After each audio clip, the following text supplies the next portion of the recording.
Halo, jumpa lagi dengan saya, Dengura Veda Saskara, CGP Angkatan 9, Kabupaten Tulang Bawang.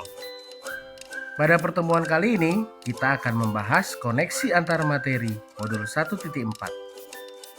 Bagian yang pertama adalah kesimpulan mengenai peran saya dalam menciptakan budaya positif di sekolah. Sebagai seorang guru, saya dapat menjadi penggerak utama dalam mendorong perubahan positif di lingkungan sekolah. Dengan memahami dan menerapkan nilai-nilai Ki Hajar Dewantara, saya dapat menginspirasi siswa dan rekan guru untuk meningkatkan kualitas pendidikan. Peran saya dalam menciptakan budaya positif di sekolah sangat penting dan beragam. Dengan menerapkan konsep-konsep inti seperti disiplin positif, motivasi perilaku manusia, hukuman dan penghargaan, posisi kontrol restitusi, keyakinan sekolah atau kelas, segitiga restitusi, dan keterkaitannya dengan materi sebelumnya tentang filosofi pendidikan nasional Ki Hajar Dewantara, nilai dan peran guru penggerak, serta visi guru penggerak, saya dapat mencapai berbagai hal yang positif. Konsep yang pertama adalah disiplin positif. Dengan menerapkan konsep disiplin positif, saya mempromosikan pendekatan yang lebih ramah dan konstruktif dalam mengelola perilaku siswa. Ini membantu menciptakan lingkungan belajar yang aman, inklusif, dan penuh kasih. Cara penerapan disiplin yang mengajarkan anak bertanggung jawab dan menumbuhkan kesadaran diri berdasarkan nilai-nilai kebajikan. Lebih ke arah disiplin yang dapat mengontrol diri dalam melakukan segala tindakan. Dapat membuat murid memahami dan menyadari kesalahannya berdasarkan motivasi internal, bukan dari paksaan, ujian, atau hukuman. Konsep yang kedua adalah motivasi perilaku manusia. Ada 3 bagian. Yang pertama, untuk menghindari ketidaknyamanan atau hukuman. Yang kedua, untuk mendapatkan imbalan atau penghargaan dari orang lain. Yang ketiga, untuk menjadi orang yang mereka inginkan dan menghargai diri sendiri dengan nilai-nilai yang mereka percaya. Apabila manusia atau murid kita masih menggunakan motivasi perilaku manusia yang pertama dan yang kedua, yaitu untuk menghindari ketidaknyamanan atau hukuman dan untuk mendapatkan imbalan atau penghargaan dari orang lain, maka itu semua termasuk motivasi eksternal. Kita sebagai guru harus membangkitkan motivasi internal di dalam diri murid-murid kita untuk menjadi orang yang mereka inginkan dan menghargai diri sendiri dengan nilai-nilai yang mereka percaya. Caranya, hindari hukuman dan pemberian penghargaan berlebihan agar meminimalisir motivasi eksternal. Yang ketiga adalah 5 kebutuhan dasar manusia, yaitu bertahan hidup, kasih sayang dan rasa ingin diterima, kebebasan, kesenangan, dan penguasaan. Memahami 5 kebutuhan dasar manusia adalah kunci dalam pemahaman dan pengelolaan tindakan manusia. Pemahaman yang baik tentang materi ini dapat membantu guru dalam menyelesaikan permasalahan siswa dengan menelaah kebutuhan dasar yang tidak terpenuhi dari siswa tersebut. Konsep yang berikutnya adalah posisi kontrol. Ada 5 posisi kontrol. Yang pertama adalah penghukum, pembuat rasa bersalah, posisi teman, posisi pemantau, dan yang terakhir adalah posisi manajer. Posisi kontrol terbaik bagi seorang guru adalah sebagai manajer. Manajer adalah posisi di mana guru berbuat sesuatu bersama dengan murid, mempersilahkan murid mempertanggungjawabkan perilakunya, mendukung murid agar bisa dapat menemukan solusi atas permasalahannya sendiri. Dalam posisi manajer, murid diajak untuk menganalisis kebutuhan dirinya maupun kebutuhan orang lain. Di sini, penekanannya bukan pada kemampuan membuat konsekuensi, namun dapat berkolaborasi dengan murid dalam memperbaiki kesalahan yang ada. Konsep selanjutnya adalah keyakinan sekolah atau kelas. Guru berperan dalam mewujudkan terbentuknya keyakinan sekolah atau kelas dengan membuat kesepakatan antara guru dan murid.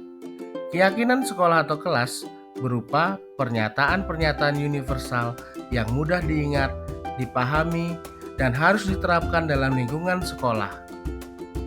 Konsep yang selanjutnya adalah penerapan segitiga restitusi dalam penyelesaian masalah.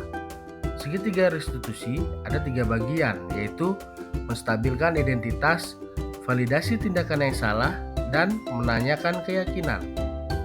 Ketiga tindakan dalam segitiga restitusi memiliki tujuan untuk menciptakan murid yang mandiri dan bertanggung jawab. Pada bagian kedua, kita akan membahas keterkaitan antar materi, yaitu materi filosofi Ki Hajar Dewantara, nilai dan peran guru penggerak, visi guru penggerak, dan materi budaya positif. Dengan menjalankan budaya positif di sekolah akan mempermudah tercapainya tujuan pendidikan yang sesuai dengan filosofi Ki Hajar Dewantara, yaitu pendidikan yang berpihak pada murid dan menuntun tumbuh atau hidupnya kekuatan kodrat yang ada pada murid. Budaya positif dapat terwujud jika seorang guru memahami perannya sebagai guru penggerak dan memiliki 5 nilai guru penggerak, yaitu berpihak pada murid, mandiri, reflektif, kolaboratif, dan inovatif. Budaya positif dapat terwujud dengan mendorong kolaborasi dan adanya keyakinan yang harus disepakati dan dijalankan oleh seluruh warga sekolah. Salah satu perubahan yang diinginkan sesuai dengan visi guru penggerak adalah terbentuknya budaya positif agar tercipta sekolah yang nyaman, aman, dan berpihak pada murid. Dalam mewujudkannya, guru harus membuat prakarsa perubahan yang sesuai dengan filosofi KHD dan profil pelajar Pancasila. Bagian ketiga, refleksi. Sejauh mana pemahaman Anda tentang konsep-konsep inti yang telah Anda pelajari di modul ini? Adakah hal-hal yang menarik untuk Anda dan di luar dugaan? Saya telah memahami konsep-konsep inti dalam modul budaya positif, yaitu disiplin positif, teori kontrol, teori motivasi, hukuman dan penghargaan, posisi kontrol, kebutuhan dasar manusia, keyakinan kelas, dan segitiga restitusi. Melalui penerapan konsep-konsep ini dan pemahaman mendalam terhadap filosofi pendidikan nasional dan peran guru penggerak, saya dapat membantu membentuk lingkungan belajar yang memotivasi, inklusif, dan sesuai dengan nilai-nilai budaya Indonesia. Seluruh konsep tersebut harus diresapi dalam diri, diwujudkan dalam tindakan, dan dibagikan kepada rekan-rekan guru di sekolah. Hal menarik yang saya temukan dalam modul ini adalah ternyata pemberian penghargaan yang berlebihan dapat menyebabkan dampak buruk bagi siswa. Hanya efektif dalam jangka waktu yang pendek, dapat merusak hubungan antara yang mendapatkan dengan yang tidak, menciptakan persaingan, dan hukuman bagi yang tidak mendapatkannya. Perubahan apa yang terjadi pada cara berpikir Anda dalam menciptakan budaya positif di kelas maupun sekolah Anda setelah mempelajari modul ini? Sebelum mempelajari modul ini, saya hanya menjadi seorang guru yang hanya mengajar dan menghabiskan waktu dengan administrasi pembelajaran saja. Saya tidak berpikir bahwa saya juga punya kewajiban untuk menciptakan budaya positif di kelas, apalagi sekolah. Pendidikan guru penggerak ini sangat mengubah pola pikir saya. Ternyata merancang, membuat, dan mempraktekkan budaya positif itu penuh dengan tantangan. Tapi itu semua sepadan dengan hasil yang akan tercapai di kedepannya. Pengalaman seperti apakah yang pernah Anda alami terkait penerapan konsep-konsep inti dalam modul budaya positif, baik di lingkup kelas maupun di sekolah Anda? Pengalaman yang saya alami banyak dan beragam. Dari beberapa kelas yang saya ampu, proses dan hasil yang didapatkan berbeda-beda sesuai dengan karakteristik siswa di kelasnya masing-masing. Namun ada satu kesamaan, yaitu semuanya berkomitmen untuk berubah menjadi lebih baik. Dalam lingkup sekolahan, saya banyak berdiskusi dan berkomunikasi dengan kepala sekolah dan rekan sejawat. Kadang ada yang pro dan kontra mengenai treatment yang diberikan kepada siswa terkait posisi kontrol yang harus diambil oleh guru. Tapi harus dipahami bahwa kami masih baru memulai dan masih dalam tahap belajar. Masih perlu banyak berlatih dan membiasakan diri dengan metode yang terbaru. Bagaimanakah perasaan Anda ketika mengalami hal-hal tersebut? Saya sangat bersemangat dalam menjalani ini semua, proses pendidikan, pemahaman, dan praktek dalam pembelajaran. Ini akan menjadi cerita tersendiri dan menjadi bagian dari perkembangan diri saya sebagai seorang guru. Menurut Anda, terkait pengalaman dalam penerapan konsep-konsep tersebut, hal apa sajakah yang sudah baik? Adakah yang perlu diperbaiki? Menurut saya, hal yang baik terkait pengalaman dan penerapan Konsep tersebut adalah semua pihak baik sekolah, rekan sejawat, dan seluruh siswa-siswi mendukung apa yang saya lakukan dan mau berpartisipasi secara aktif dalam program atau kegiatan yang saya lakukan. Yang perlu diperbaiki mungkin adalah sarana dan prasarana yang kurang memadai sebagai penunjang dari terlaksananya kegiatan ini. Sebelum mempelajari modul ini, ketika berinteraksi dengan murid berdasarkan 5 posisi kontrol, posisi manakah yang sering Anda pakai dan bagaimana perasaan Anda saat itu? Setelah mempelajari modul ini, posisi apa yang Anda pakai dan bagaimana perasaan Anda sekarang? Apa perbedaannya?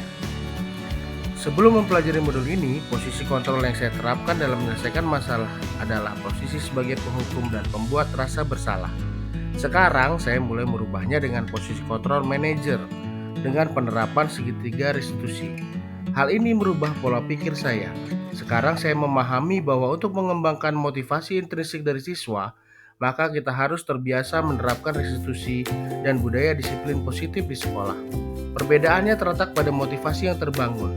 Sebelumnya siswa hanya mendapatkan motivasi ekstrinsik, seperti rasa takut dihukum apabila melakukan kesalahan, cenderung tidak jujur dan tidak berani berpendapat atau bercerita kepada gurunya. Namun sekarang, setelah menerapkan pembelajaran dalam modul ini, siswa menjadi lebih terbuka dan cenderung tidak mengulangi kesalahannya lagi karena telah belajar dari kesalahannya tersebut. Sebelum mempelajari modul ini, pernahkah Anda menerapkan segitiga restitusi ketika menghadapi permasalahan murid Anda? Jika iya, tahapan mana yang Anda praktekkan dan bagaimana Anda mempraktekannya? Pernah, namun saya tidak tahu bahwa hal itu masuk dalam salah satu tahapan segitiga restitusi. Saya menerapkan tahapan menstabilkan identitas. Saya sering sekali menyatakan bahwa tidak ada manusia yang sempurna dan setiap orang pasti pernah melakukan kesalahan. Kesempurnaan hanya milik Tuhan Yang Maha Esa. Selain konsep-konsep yang disampaikan dalam modul ini, adakah hal-hal lain yang menurut Anda penting untuk dipelajari dalam proses menciptakan budaya positif baik di lingkungan kelas maupun sekolah? Yang menurut saya penting untuk dipelajari dalam proses menciptakan budaya positif baik di lingkungan kelas maupun sekolah adalah bagaimana kita berkolaborasi dengan wali murid dan pihak terkait seperti puskesmas dan kepolisian agar budaya positif ini dapat menjadi karakter siswa yang tercermin di dalam kehidupannya baik di sekolah maupun di lingkungan kehidupannya. Demikianlah pemaparan dari saya kali ini. Akhir kata saya ucapkan terima kasih. Sampai jumpa dalam pembelajaran selanjutnya. Salam guru penggerak.